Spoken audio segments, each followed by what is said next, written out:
장 20절부터 35절까지 말씀 찾으셨으면 눈을 읽고 또 소리 내어서 함께 합독하시면서 같이 읽겠습니다.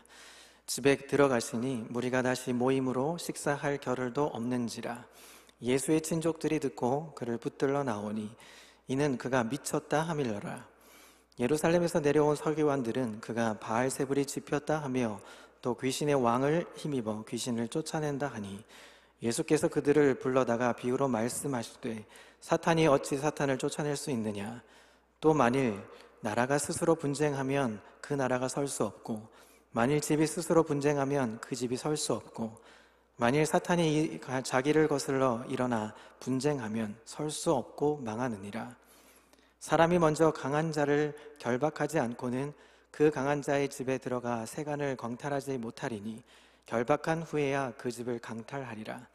내가 진실로 너희에게 이르노니 사람의 모든 죄와 모든 모독하는 일은 사하심을 얻되 누구든지 성령을 모독하는 자는 영원히 사하심을 얻지 못하고 영원한 죄가 되느니라 하시니 이는 그들이 말하기를 더러운 귀신이 들렸다 하밀러라.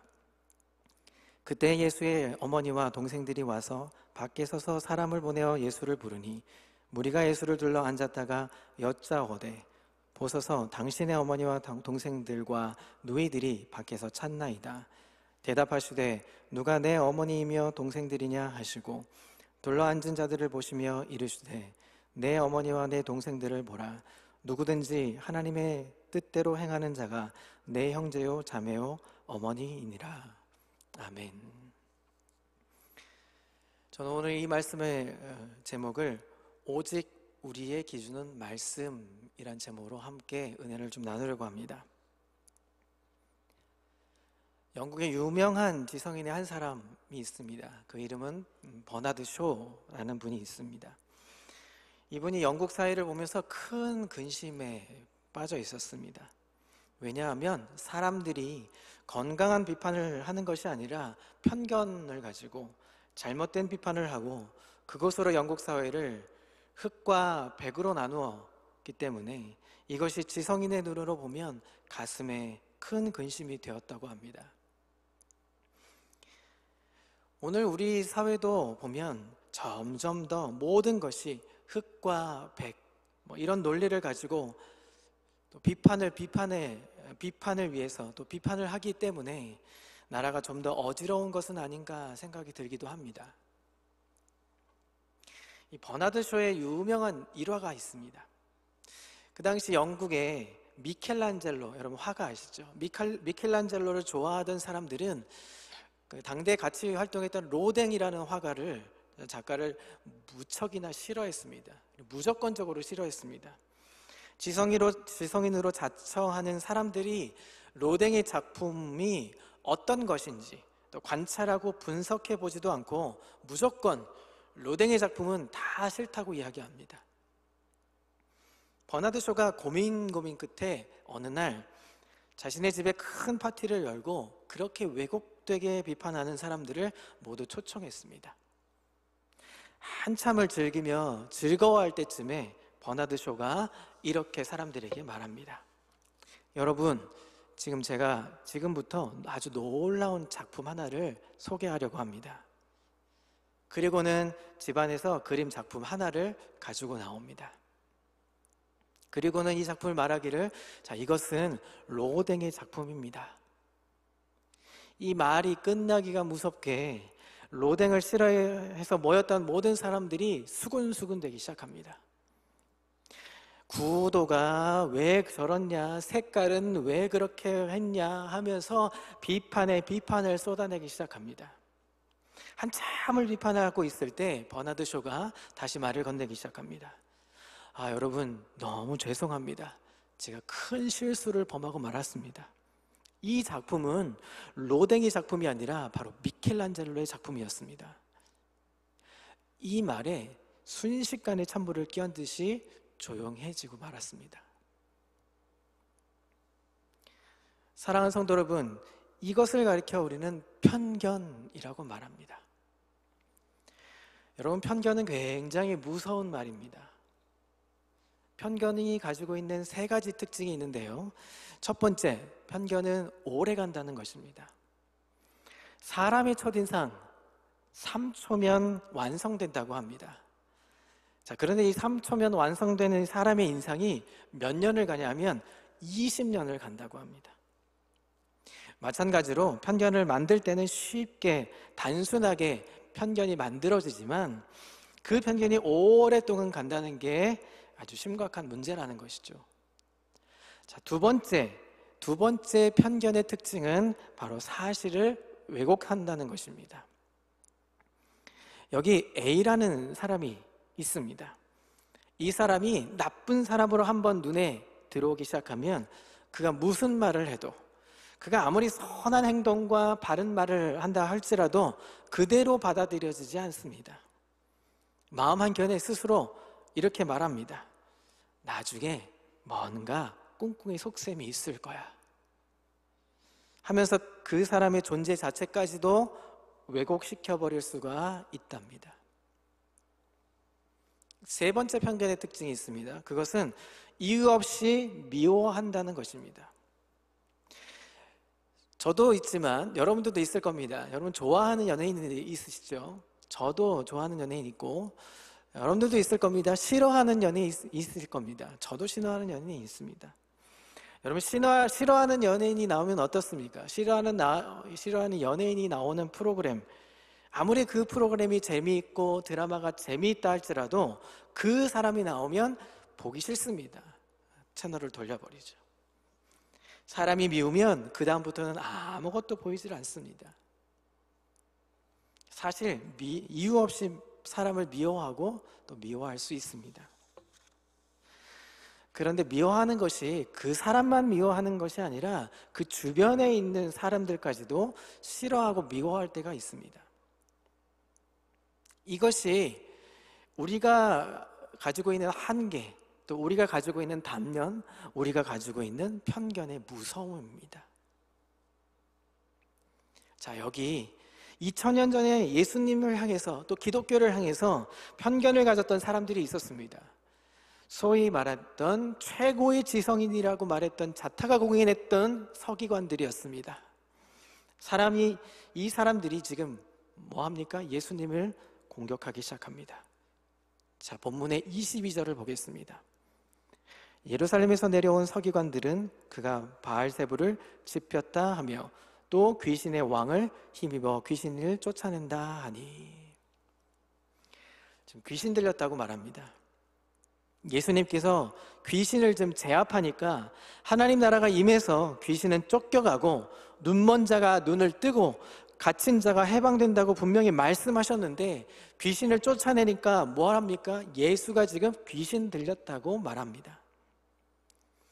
자, 이제 왜 이런 편견을 갖고 있는가 생각하면, 옛날 유대인들, 당시의 유대인들은 남쪽의 사람들은 보수적이고 또 지적인 사람들이라고 이야기합니다. 대부분 그 사람들이 서기관 또 바리새인들 출신이 많습니다. 그런데 갈릴리 중심의 북쪽 사람들은 어부들 출신들, 또 못 배우고 또 무식하고 가난한 사람들로 대변되었습니다. 예수님께서 사셨던 나사렛이라는 동네, 그 동네는 해발 400m 고지대입니다. 요즘 같은 시대야 높은 산, 또 뷰가 좋아서 고급집, 부잣집이라고 말하는 부촌들이 많이 형성되어 있지만 그 당시에 높은 데 산다는 것 자체는 판잣집, 달동네라는 것이죠. 그런 데서 무슨 어떻게 메시아가 나올 수 있느냐 하는 것이죠. 그런 데서 어떻게 선한 것이 나올 수 있느냐 하는 말입니다. 이것이 그때 가지고 있던 사람들의 편견이었습니다. 요한복음 1장을 보면 나다나엘이 등장합니다. 자, 지금 빌립이 예수님을 만났습니다. 구약에 예언했던 예수님을 지금 만났습니다. 메시아를 만난 거죠. 너무너무 좋고 너무너무 기뻐서 자신의 제일 친했던 나다나엘을 지금 달려가서 이야기합니다. 내가 메시아를 만났다고 말합니다. 그랬더니 나다나엘이 요한복음 1장 46절에 지금 뭐라고 얘기하고 있냐면 46절입니다. 나다나엘이 이르되 나사렛에서 무슨 선한 것이 날 수 있느냐? 빌립이 이르되 와서 보라 하니라. 나사렛 사람 예수가 메시아라고 하니까 그 나사렛에서, 그 깡촌에서 무슨 선한 것이 나올 수 있느냐라고 지금 말하고 있습니다. 그것이 그 사람들이 갖고 있었던 편견이었습니다. 예수님이 귀신을 쫓아내니까 그가 귀신이 들려서 귀신을 쫓아낸다고 지금 말하고 있는 겁니다. 배운 것도 없고 몫으로 평생 산 사람이 아니 무슨 능력이 있어서 귀신을 쫓아낸다는 거냐. 그러니까 귀신 들린 거야 라고 말합니다. 아니 귀신도 보통 귀신이 아니라 대장 귀신 바알세불이 들렸다고 지금 말하고 있습니다. 그것이 그들이 갖고 있었던 편견이었습니다.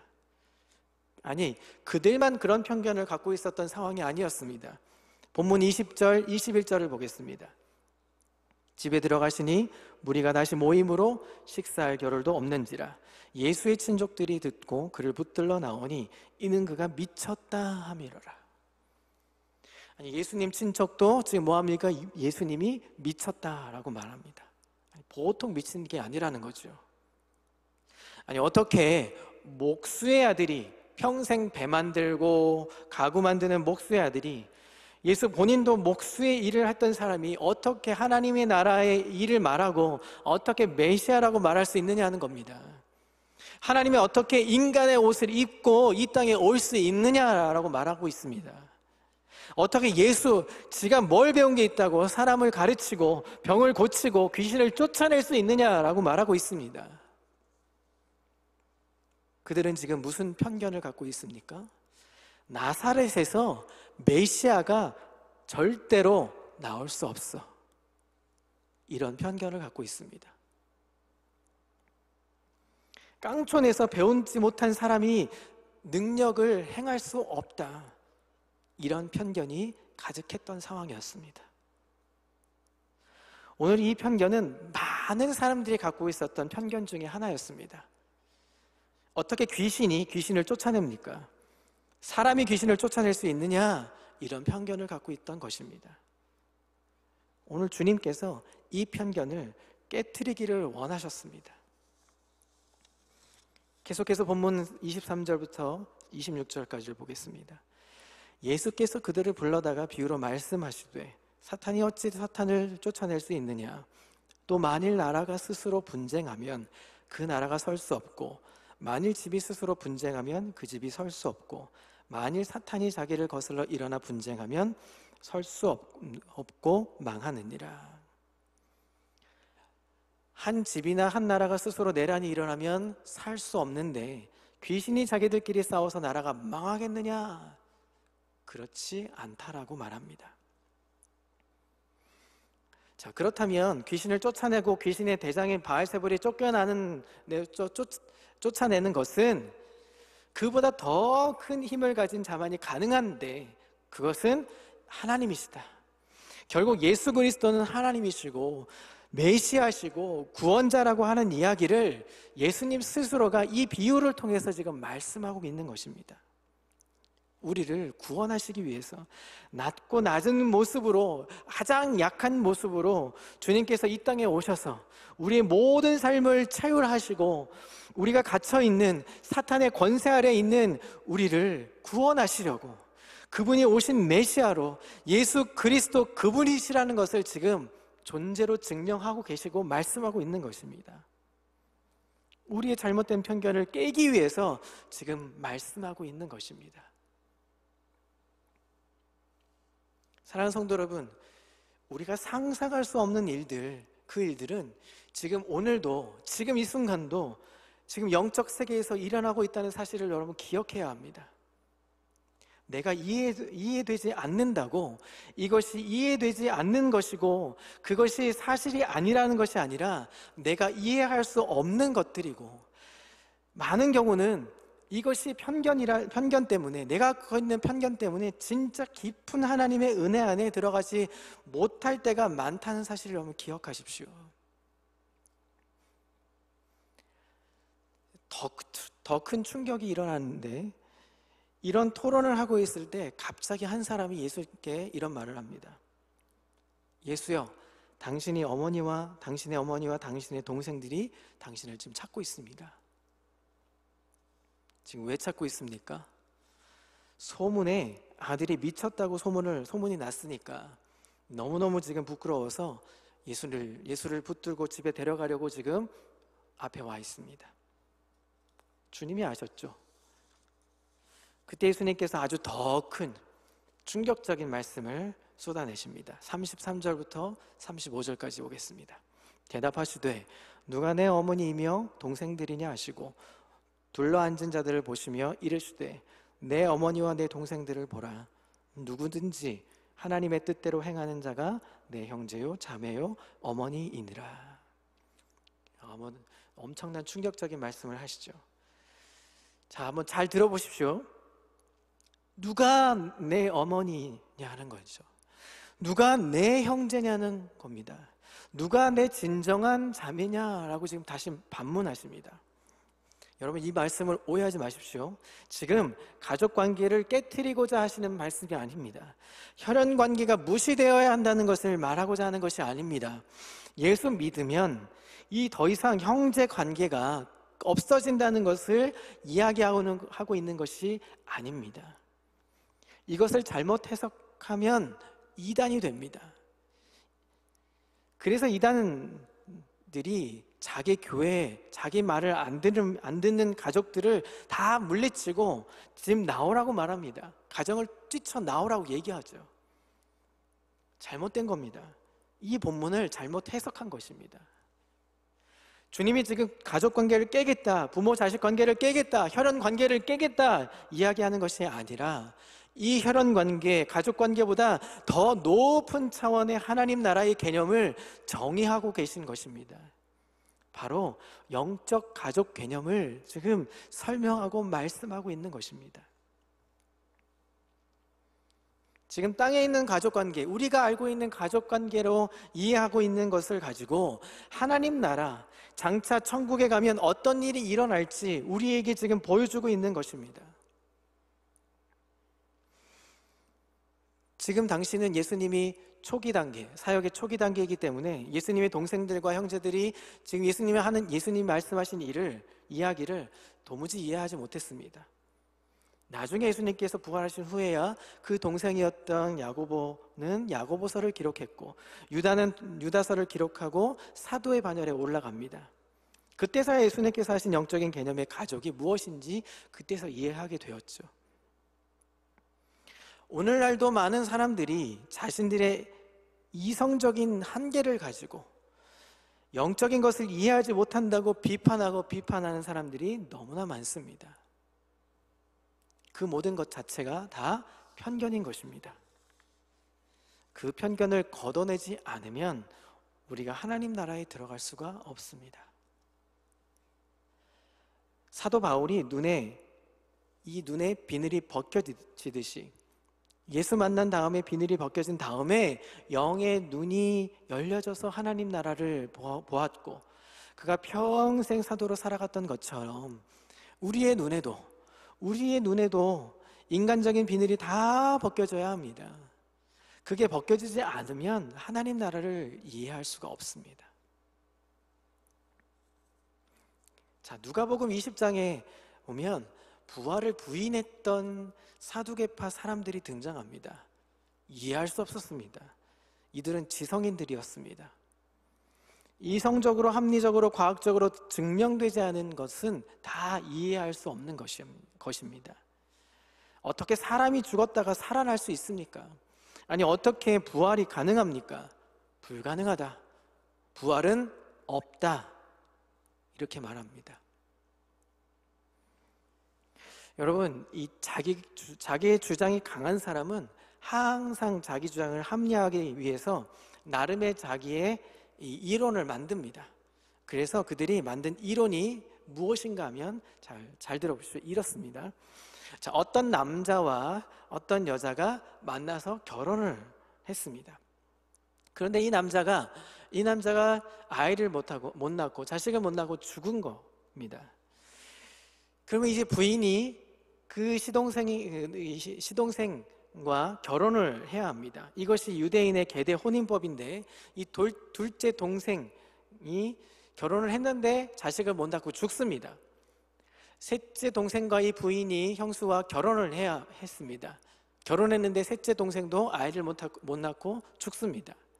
넷째 동생, 다섯째, 여섯째 동생까지 죽고 일곱째 동생마저도 형수와 결혼했는데 죽습니다. 그리고 어찌어찌 해서 천국에 부활을 했습니다. 그러면 여기서 퀴즈. 이러면 이 여인은 누구의 부인입니까? 자, 여러분, 이런 일이 진짜 있을까요? 이런 일이 현실적으로 가능한 일일까요? 다 만들어낸 거죠. 이 뭐하러 만들어낸 겁니까? 부활이 없다 하는 것을 주장하기 위해서입니다.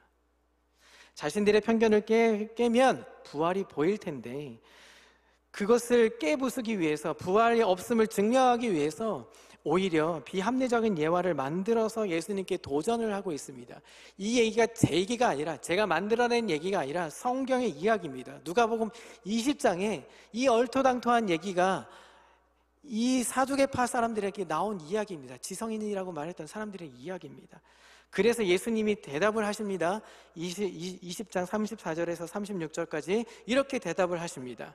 예수께서 이르시되 이 세상의 자녀들은 장가도 가고 시집도 가되 저 세상과 및 죽은 자 가운데서 부활함을 얻기에 합당히 여김을 받은 자들은 장가가고 시집가는 일이 없으며 그들은 다시 죽을 수도 없나니 이는 천사와 동등이요 부활의 자녀로서 하나님의 자녀임이라. 여러분, 부활하면 지금처럼 뭐 시집가거나 장가가느냐, 꼭 그렇지는 않다는 거죠. 여러분, 이해가 되십니까? 인간적인 가족 개념을 가지고 자꾸 천국을 이해하려고 하니까 그 이야기가 천국의 이야기가 되지 않는 거예요. 부활이 안 믿겨지는 겁니다. 천국이 안 믿겨지는 거예요. 이것이 우리의 이 좁은 이성적인 편견 때문에 영적인 세계를 보지 못하는 것입니다. 사랑하는 성도 여러분, 그래서 우리의 기준은 어디를 둬야 하느냐? 우리의 기준은 말씀이어야 합니다. 다시 한번 고백합니다. 우리의 기준은 말씀이어야 합니다. 성경이 그렇게 하면 그렇게 가야 하는 거고, 성경이 이렇게 하면 이렇다고 말씀해야 합니다. 자꾸 내 이성이 받아들이는 것만 받아들이니까 신앙이 바로 서지를 않습니다.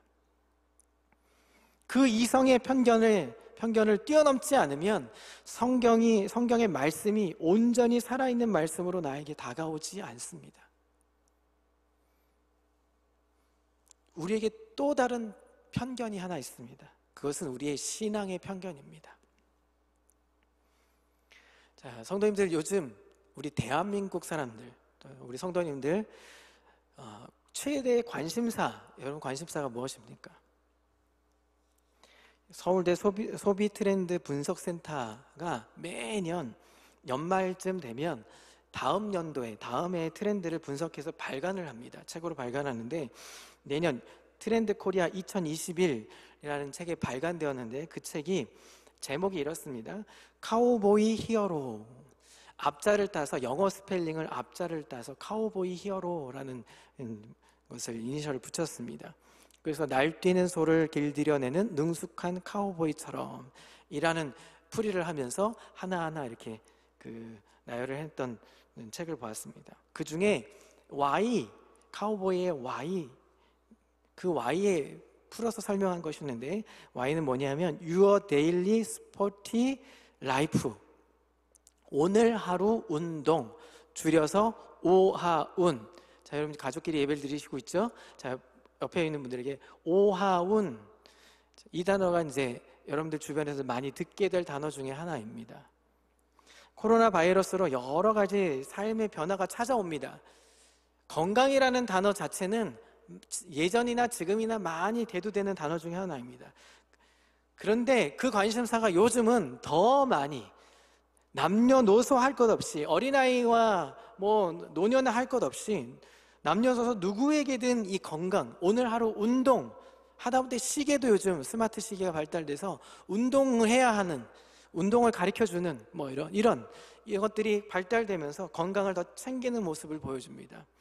그래서 건강에 무리할 만큼 투자를 하고 그렇게 만들어냅니다. 여러분들 집에 가면 여러분들 집에도 아마 홈트 운동기구 하나 정도는 아마 웬만하면 있을 겁니다. 그런데 어떠시죠? 옷걸이 내지는 빨래거리로 놔두지 않습니까? 저희 집이 그렇습니다. 그럴 만큼 요즘 무리를 해서 투자를 하는, 건강이 중요하다고 평가를 합니다.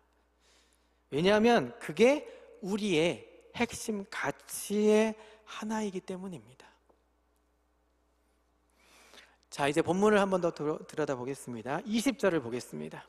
집에 들어가시니 무리가 다시 모임으로 식사할 겨를도 없는지라. 예수님은 식사할 겨를도 없을 만큼 무리들을 가르치시고 병을 고치시고 귀신을 쫓아내셨습니다. 지금 예수님 뭐 하고 계십니까? 무리하고 계십니다. 왜 이렇게 무리할 만큼 하고 계십니까? 그것이 예수님 당신의 핵심 가치이기 때문입니다.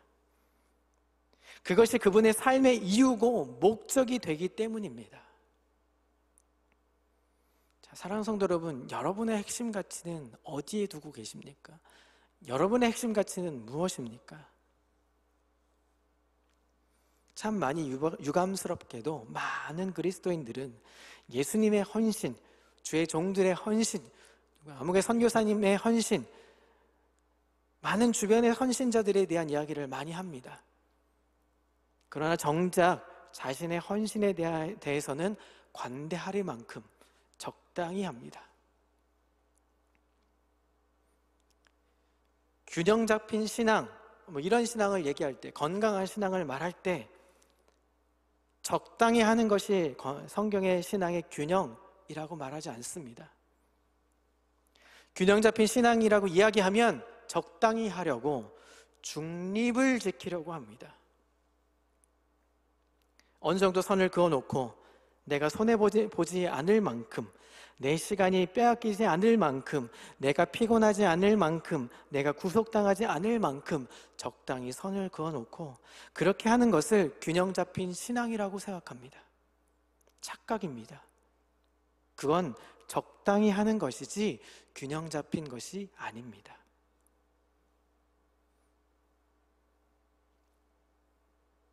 설령 우리가 무리할지라도 우리가 해야 할 것은 해야 합니다. 왜냐하면 그것이 우리의 핵심 가치이기 때문입니다. 아까 운동을 얘기 드렸죠. 여러분, 운동은 처음에 가볍게 시작할 수 있습니다. 그러나 진짜 운동은 어떤 겁니까? 버거울 정도로 합니다. 무리할 정도로 합니다. 무리가 돼야 진짜 운동이 되는 거죠. 나에게 몸이 좀 버거울 정도로 해야 진짜 운동으로 하는 겁니다.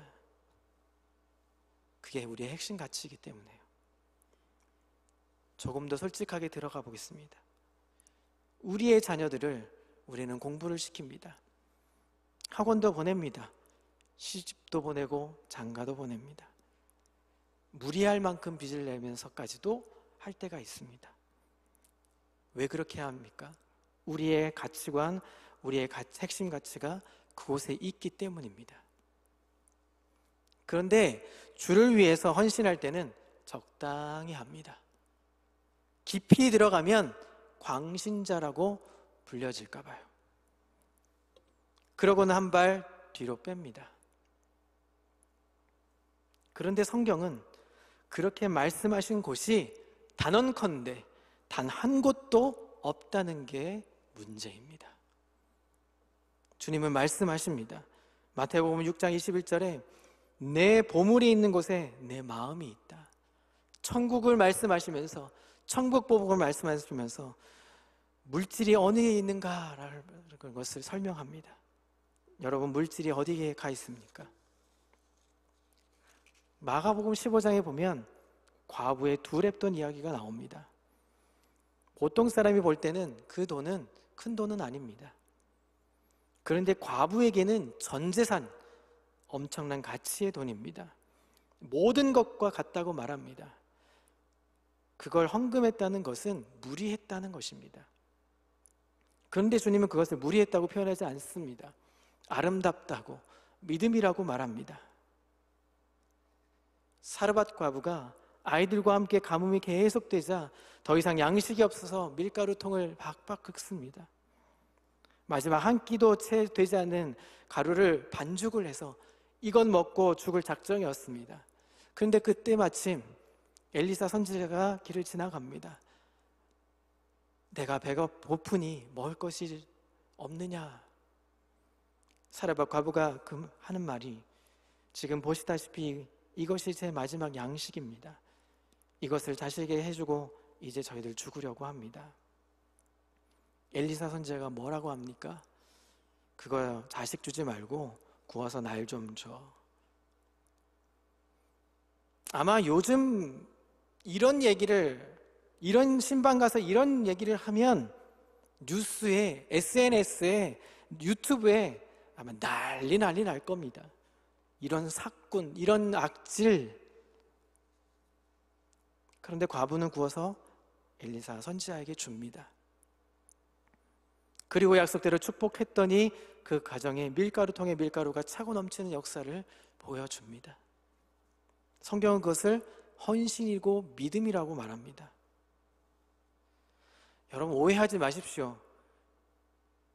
지금 제가 물질로 섬겨라, 목회자를 섬겨라라고 말씀하는 것이 아닙니다.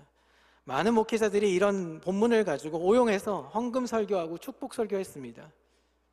그런데 이 본문은 천국의 가치를 설교하는 것입니다. 천국의 가치를 말씀하는 것입니다. 하나님 나라를 얘기할 때 갖고 있는 설교의 본문입니다. 편견을 가지고 우리의 생각과 성경의 시선이 다르다는 것을 지금 보여주고 있는 것입니다. 고린도후서 11장에 보면 바울이 복음을 전하다가 수도 없이 감옥에 갇히고 감옥에 들어가고 태장을 맞고 매를 맞고 동족의 위험과 바다의 위험과 수많은 고통을 겪습니다. 성경은 그를 단 한 번도 광신자라고 부르지 않습니다. 믿음의 사람, 헌신자라고 이야기합니다. 우린 그런 바울의 모습을 읽을 때마다 감동을 받습니다. 그런데 정작 나는 그렇게 하지 않습니다. 왜냐하면 한 걸음 뒤로 빼서 적당히 하려고 합니다. 그게 우리의 한계, 우리의 편견입니다. 여러분 오해하지 마십시오. 바울처럼 가정도 버리고 직장도 버리고 결혼하지 말고 그렇게 살라고 말씀드리는 것이 아닙니다. 중요한 것은 우리가 예수 믿는 사람답게 이 세상에서 살아가면서 우리의 핵심 가치가 말씀이고 주님이시면 적어도 우리 주변의 사람들에게는 너 예수에게 미쳤구나 하는 소리는 들어봐야 되지 않겠냐는 것입니다. 우리는 지난 1년 동안 코로나 바이러스 때문에 참 많은 고생과 고통을 당했습니다. 힘겹게 생업을 이어가야 했고 외출도 자유롭게 하지 못했습니다. 두려움과 공포에 시달려야만 했습니다. 교회에서 모여서 예배도 쉽지 않았습니다. 대면과 비대면 반복해야 했습니다. 지금도 온라인으로 예배를 드리는데 예배를 드리고 있는 건지 드리지 않는 건지 애매하게 매주 흘러갑니다. 그러면서 우리는 우리의 신앙을 잃어가고 있습니다. 우리의 핵심 가치를 어디에 두어야 할지 갈 바를 서성대고 있습니다. 주변에 들리는 이야기들은 이렇습니다. 교회 가지 말라고 이야기합니다. 모이지 말라고 이야기합니다. 그러면서 우리의 신앙의 핵심 가치인 말씀도 잘 들리지 않습니다. 거기에 오만과 편견만 자꾸 생겨갑니다. 그래서 복음의 첫사랑을 자꾸 잃어버려 갑니다. 예수에 미쳐본 기억은 점점 희미해져 갑니다. 사랑하는 성도 여러분, 오늘은 성탄 주일입니다. 기뻐해야 되고 감격해야 되고 찬양이 울려 퍼져야 되는 시간입니다. 그런데 우리는 성탄을 맞이하는 이 기쁨에 앞서서 우리 자신의 삶을 좀 돌아봐야 되지 않겠습니까? 지금 그 이야기를 오늘 본문이 하고 있습니다. 예수님도 미쳤다 소리 들었습니다. 사도 바울도 미쳤다 소리 들었습니다. 그래, 나 미쳤다. 그런데 나 옳은데 바른데 미쳤다. 복음에 미친 사람들입니다. 그 이야기가 저와 여러분들에게 다시 한번 들려지기를 그리스도 이름으로 소망합니다.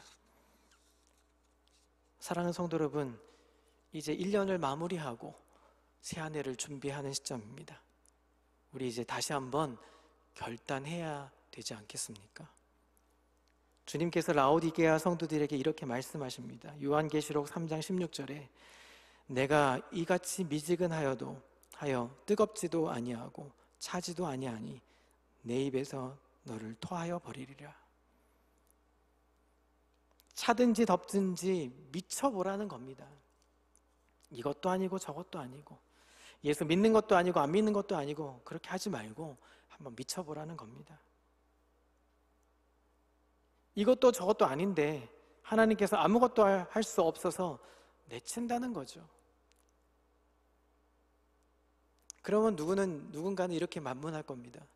아니, 교회에 모이지도 않는데 어떻게 미칠 수 있습니까? 미칠 수 있는 방법은 여러 가지입니다. 여러분, 가정에서 말씀으로 깊이 묵상해 보십시오. 매일매일 묵상하십시오. 저희가 그래서 큐티를 하지 않습니까? 매일매일 묵상하십시오. 골방에서 기도하라고 말씀하지 않습니까? 기도하십시오. 찬송은 집에서도 얼마든지 할 수 있습니다. 매일매일 하십시오. 유튜브를 켜면 얼마든지 좋은 목사님들의 설교가 울려 퍼집니다. 얼마든지 가능합니다. 나와서 회집하지 않더라도 얼마든지 가능합니다. 그런데 우리는 미쳐지지 않습니다. 우리 가슴을 울리지 않습니다. 언제부터인가 하나님 말씀이 들리지 않는 건 우리의 책임 아닙니까? 사랑하는 성도 여러분, 이제 움츠려진 우리의 마음을 기지개를 펴야 합니다. 그래서 적어도 정말 너 예수 때문에 미쳤구나, 말씀에 미쳤구나, 기도에 미쳤구나, 와, 평강교회 성도들 예수에 미친 사람들이구나, 이런 소리 한 번쯤은 이제 다시 한번 들어봐야 되지 않겠습니까? 회집하면 봉사로, 전도로, 선교로 가야 하죠. 그러나 우리는 이 코로나가 종식되기 전까지는 가정에서 말씀으로, 이 힘든 고난의 시기는 광야의 시기라고 말합니다. 광야의 시기는 어떤 곳입니까? 훈련의 시기입니다. 훈련의 시기는, 훈련소는 어떤 곳입니까? 준비하는 시기입니다. 말씀으로 준비하고, 기도로 준비하고, 찬송으로 준비해서 연단 후에 가나안으로 가야 하죠.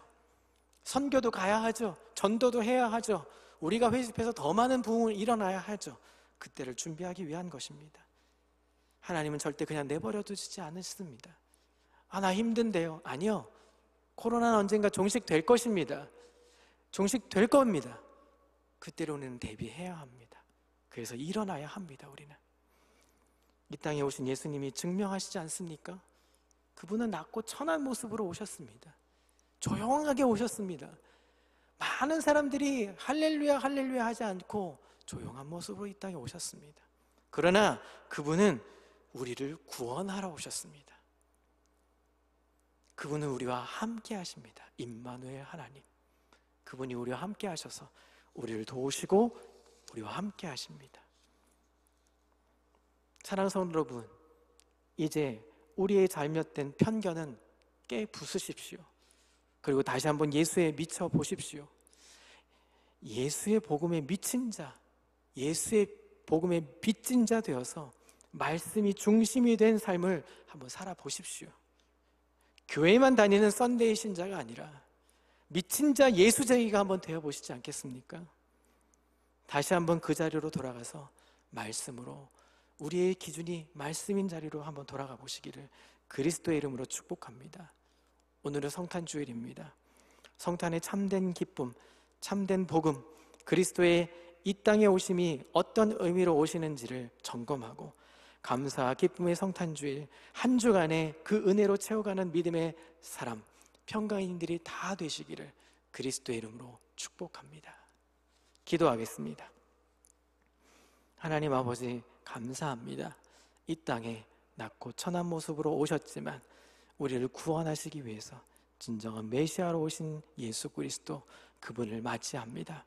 비록 모여서 찬송으로 영광 돌리고 우리가 무언가 행사로 영광 돌리진 못하지만 그럼에도 불구하고 우리의 낮고 천한 모습으로 이 땅에 오신 구원자이심을, 우리의 구주이심을 고백합니다. 우리 임마누엘 하나님 되심을 고백합니다. 다시 한번 복음의 중심에 서서 우리의 편견은 깨부수고 하나님 말씀의 중심에 서서 복음의 미친 자로, 복음의 빚진 자로 살아가는 우리 평강의 모든 성도들 다 되게 인도해 주옵소서. 올 한 해 잘 마무리하고 새해를 잘 준비해서 하나님 앞에 복음의 은혜를 하나님 갚을 수 있는 멋진 우리 평강의 모든 성도들 다 되게 인도해 주옵소서. 감사와 영광 돌리며 예수 그리스도의 이름으로 기도합니다. 아멘. 우리 다 같이 일어나서 찬송 드리겠습니다.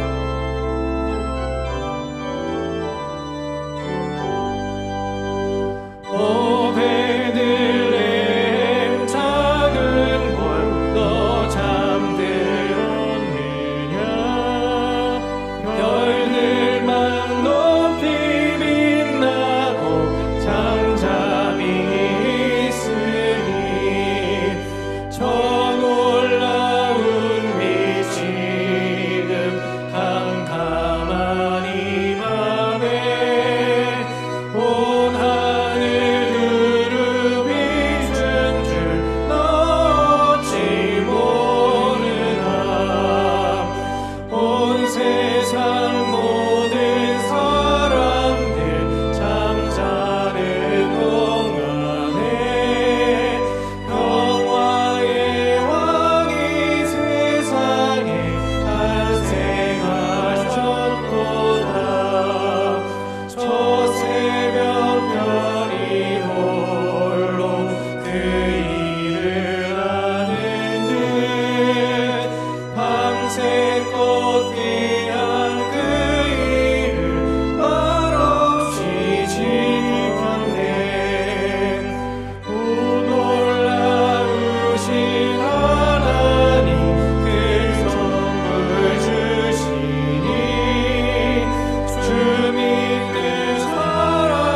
지금은 우리 구주 예수 그리스도의 놀라우신 구원의 은혜와 말로 닿을 수 없는 하나님의 극진하신 사랑하심과 성령님의 내조교통 인도하심이 성탄주의를 맞아 성탄의 기쁨과 더불어 나의 삶을 점검하고 나의 신앙을 점검하여 편견은 깨부수고 우리의 기준인 말씀이 기준되어 우리 심령 가슴판에 새겨 하나님 그리스도를 본받는 삶으로 다시 한번 도전하며 살기를 다짐하는 모든 우리 평강인들 머리 위에, 삶의 터전 위에 이제로부터 영원토록 함께 있을지어다.